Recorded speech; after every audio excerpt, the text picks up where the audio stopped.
എല്ലാവർക്കും ഹാപ്പി ഓണം.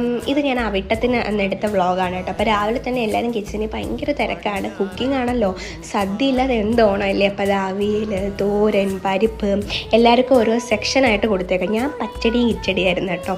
അത് പെട്ടെന്ന് തീർന്നു എൻ്റെ പണി. പിന്നെ അമ്മ സാമ്പാർ, അവിയലൊക്കെ അങ്ങനെ സംഭവങ്ങളെല്ലാം അമ്മയായിരുന്നു വെച്ചിട്ട്. കൊച്ചച്ചൻ വെച്ചിട്ടുണ്ടായിരുന്നു നമ്മുടെ കടലപ്പായസവും പിന്നെ ക്യാരമൽ പായസമായിരുന്നു കൊച്ചച്ചൻ്റെ വക കേട്ടോ. അപ്പോൾ കൊച്ചച്ചൻ അതിൻ്റെ തിരക്കായിരുന്നു. പിന്നെ പൈനാപ്പിൾ പച്ചടി ഉപയോഗിച്ചിട്ട് ആ സംഭവം കേട്ടോ, അതായത് പൈനാപ്പിൾ കറി.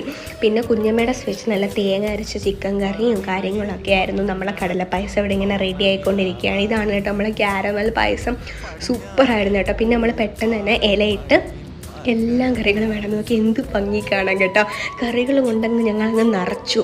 പിന്നെ എന്താ പറയുക, പെട്ടെന്ന് തന്നെ ഫുഡെല്ലാം കഴിച്ച് തുടങ്ങി. കഴിച്ചതിൻ്റെ പോലെ എല്ലാം കിട്ടില്ല കറികൾ ഒന്നിനൊന്നിനും മെച്ചമായിരുന്നു കേട്ടോ. അപ്പോൾ നിങ്ങളെ വീട്ടിൽ സദ്യ ഒഴുക്കിയോ എല്ലാവരും കഴിച്ചെന്നൊക്കെ കമൻറ്റ് ഇടാം കേട്ടോ.